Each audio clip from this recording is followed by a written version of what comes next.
అందరికీ నమస్కారం అండి. నిన్న కూడా నేను ఒక వీడియో చేశా నా మీద దుష్ప్రచారం గురించి. ఈరోజు కూడా ఒక చిన్న సబ్జెక్ట్ చెప్దామని మీ ముందుకు వచ్చానండి.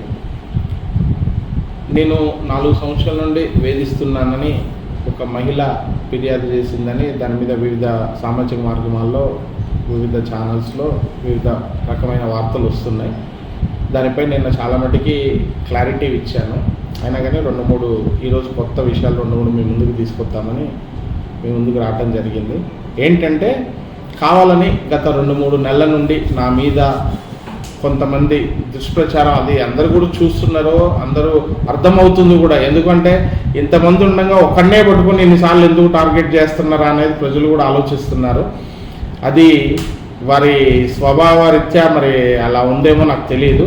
సరే, ఏదైనా ఉంటే రాజకీయంగా చేసుకోవాలి తప్ప ఇలా చేయటం ఎంత మటుకి మంచిదో వారికే అర్థం కావాలి. నేను 4 సంవత్సరాల నుండి ఫోన్లు చేసి వేధిస్తున్నాను, అర్ధరాత్రులు కూడా ఫోన్ చేసి వేధిస్తున్నాను అని కొన్ని చోట వార్తలు ఈరోజు చూశాను. నా ఫోన్ నెంబర్, నాకున్నది ఒకే ఒక ఫోన్ నెంబర్ 819494043399. దీని స్టేట్మెంట్ ఆన్లైన్లో ఇప్పుడు మేము ఆన్లైన్లో తీసుకుంటే ఓన్లీ 6 మంత్స్దే వస్తుందట. 6 మంత్స్ స్టేట్మెంట్ తీసుకున్నాను. ఇంకా మిగతా వాళ్ళకి ఎవరికైనా కావాలంటే అవసరమైతే ఎయిర్టెల్ ఆఫీస్ పోయి మిగతా స్టేట్మెంట్ ఇవ్వడానికి కూడా నేను సిద్ధంగా ఉన్నాను. ఈ 6 మంత్స్లో మేము ఆ నెంబర్, తన ఎవరైతే నా మీద ఆరోపణ చేశారో వారి నెంబర్ని మేము ట్రేస్ చేస్తే మేలో అసలు కాల్స్ లేవండి. ఫిబ్రవరిలో నో కాల్స్, మార్చిలో నో కాల్స్, జూన్లో 25వ తారీఖు 12:23 సాయంత్రము 6:45 26 ఉదయం మధ్యాహ్నం 1 గంటకి 26 మళ్ళీ అదే 1:15 ఈ 4 సార్లు కూడా సీఎం ప్రోగ్రాం జరిగిందండి. దానికి ఆర్పీలు మహిళలను తీసుకుపోవాలి కాబట్టి దాని నిమిత్తం మాట్లాడాను. దాని తర్వాత జూలైలో సర్ ప్రోగ్రాం జరిగిందండి. సర్ ప్రోగ్రాం జరిగింది. దాని గురించి కూడా ఉదయం పూటనే 12 గంటలకి, 1ంటికి, 11 గంటలకి, మధ్యాహ్నం 3 గంటలకి అన్నీ కూడా ఈ కాల్స్ అన్నీ కూడా సెకండ్సే మాట్లాడేది. 1.2 సెకండ్స్, 2.20 సెకండ్స్ తప్ప ఎక్కడ కూడా ఒక 5 నిమిషాలు కానీ 3 నిమిషాలు కానీ మాట్లాడినట్టు ఎక్కడా లేదు.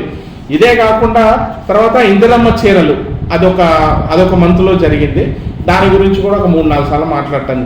ఇది తప్ప నేను నా డేటా అంతా ఓపెన్గా పెడుతున్నా, ఎవరు వచ్చినా నా ఫోన్ డేటా ఇవ్వడానికి సిద్ధంగా ఉన్నా. ఇది తప్ప నేను వేరేది మాట్లాడలే. నాకు వేరే నెంబర్ లేదు. నా వాట్సాప్ కాల్ చెక్ చేసుకోవచ్చు. ఇంత ధైర్యంగా నా మీద ఆరోపణలు చేసిన వాళ్ళు కూడా వాళ్ళ డేటా బయట పెడతారా? ఈ విషయం జరగటానికి 2 రోజుల ముందుండి వాళ్ళు ఎవరెవరితో మాట్లాడారో, ఎవరెవరు వాళ్ళ ఇంటికి వచ్చారని డేటా బహిరంగంగా ధైర్యంగా బయట పెడతారా? పెట్టాలి, 100% పెట్టాలి. అప్పుడే జనాలకి వాస్తవాలు తెలుస్తాయి. అదే కాకుండా నేను దీన్ని ఆరోపిస్తున్నా, వేరే వాళ్ళ మీద ఆరోపిస్తున్నా అంటున్నారు. నా దగ్గర ప్రూఫ్స్తో సహా ఉన్నాయండి. నాకు వాళ్ళ గ్రూపులలో పెట్టిన ప్రూఫ్స్ ఉన్నాయి. ఏమని షరత్ గురించి ఒక వార్త రేపు గట్టిగా రాయాలి అనేది నా దగ్గర విత్ ప్రూఫ్స్ ఉన్నాయి. ఇవే కాదు, ఇంకా చాలా ప్రూఫ్స్ ఉన్నాయి. సమయం సందర్భం వచ్చినప్పుడు అన్నీ బహిరంగంగా బయట పెడతాను. అదే వ్యక్తిగతంగా వాళ్ళు చేసినట్టు రోజుకొకటి నా నిందలేసి వాళ్ళని తీయటం కాదు, పెడతా. టైం వచ్చినప్పుడు ప్రతిదానికి సందర్భం వస్తుంది. వచ్చినప్పుడు ఎవరి ముందు పెట్టాలో, ఎలా పెట్టాలో, మిగతా సాక్ష్యాలు కూడా సేకరిస్తున్నాం, అన్నీ పెడతాం.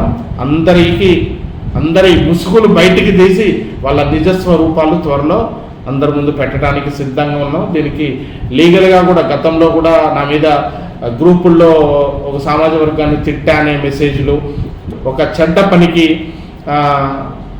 నా మీద బురద రాయటం, గుడ్డ కాల్చి మీద వేయటం, ఇవన్నీ ఉన్నాయి. అన్నిటికీ కూడా లీగల్ యాక్షన్స్ ఉంటాయి. పోనీలే అని ఊరుకుంటుంటే ఇది ఎంత మటుకు పోతుందో అర్థం కావట్లేదు. నాకు కూడా, నేను అన్నమేది ఉంటున్నా అండి, నాకు కూడా ఓపిక అనేది సర్టన్ ఎక్స్టెంట్ మట్టుకే ఉంటుంది. ఇక ఓపిక పట్టేది లేదు. రెడీ అన్నిటిని బయటపెట్టడానికి త్వరలో మళ్ళీ మీ ముందుకి మిగిలిన ఆధారాలతో పాటు అన్ని విషయాలు మీకు నిర్భయంగా అన్ని A to Z విత్ ఆధారంతో చెప్పడానికి మళ్ళీ మీ ముందుకి త్వరలో వస్తా. Thank you.